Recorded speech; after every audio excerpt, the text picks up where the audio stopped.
I've spoken to a lot of companies who use sort of a, grassroots or bottom up approach of getting accounts with schools and districts where, they have maybe a free version for teachers, or they try to get a groundswell of teachers at their school and then turn that into a school license and then maybe eventually into a district license. And that works really well for those companies. But, kind of by necessity, your Nimble is a school or district level product. So I'm curious just about, what you've learned from once you began Nimble and started having to sell to schools and districts, and maybe what advice you might give to somebody who's also building a tool that's for, kind of administrative offices at a school. Yeah, you're totally right. Those two things are very different.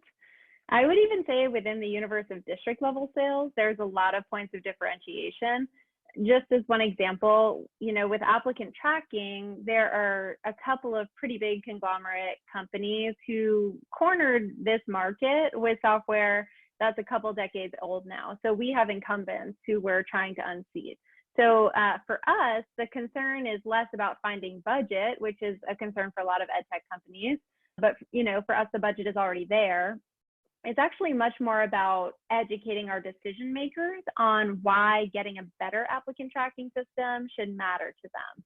Because in their case, when you've been ping-ponging back and forth between roughly comparable systems for a couple of decades and changing system has never really given you very much benefit, you're probably not going to be particularly optimistic that changing systems matters or is going to be helpful to you. So what we have been trying to do is really just trying to quantify the pain point for those decision makers. So just as an example, one of the ways that we've done this is through a hiring study that we just finished.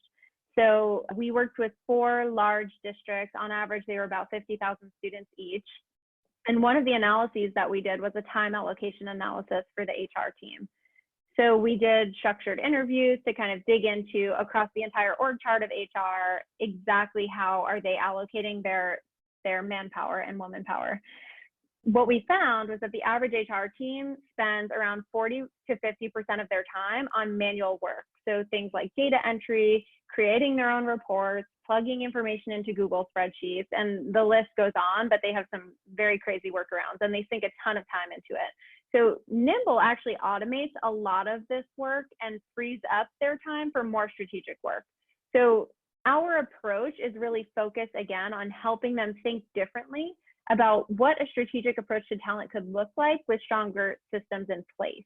So again, we're just trying to quantify that problem for them and make them really understand and feel the magnitude of it. So that's our general approach.